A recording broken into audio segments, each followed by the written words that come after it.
ကိုကဲမှာအလုပ်ရှောက်မဲ့ဆိုလို့ရှိရင်တည်ထားတဲ့အချက်၅ချက်နံပါတ်1ကျွန်တော်တို့ပထမဆုံး resume လုပ်ထားဖို့လိုပါတယ်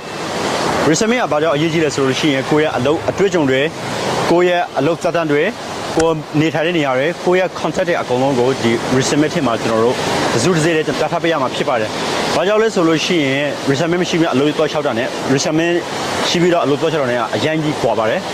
အလုပ်တစ်ခုမှာကျွန်တော်တို့အလုပ်ခေါ်တဲ့အချိန်အလုပ်သမားတွေအယောက်50 100အထိကျွန်တော်တို့လာလျှောက်တဲ့နေရာတွေလည်းရှိပါတယ်ဒီထဲမှာကိုယ့်ရဲ့ profile resume ကောက်တခုရှိတယ်ဆိုလို့ရှိရင်အလုပ်ရှင်ကကိုယ်ကိုရွေးတဲ့အချိန်မှာဖြစ်ဖြစ် HR ကိုရွေးတဲ့အချိန်မှာဖြစ်ဖြစ်သူတို့ရဲ့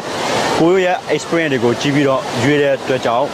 ဥမာ resume တခုသူတို့စီမှာထားခဲ့တဲ့ကိုကသူများတွေထက်ပထမဦးစွာရွေးခံမှာဖြစ်ပါတယ်ဒီ resume ကိုဘယ်မှာလုပ်လို့ရတယ်ဆိုလို့ရှိရင်ကျွန်တော်တို့ရဲ့ဒီ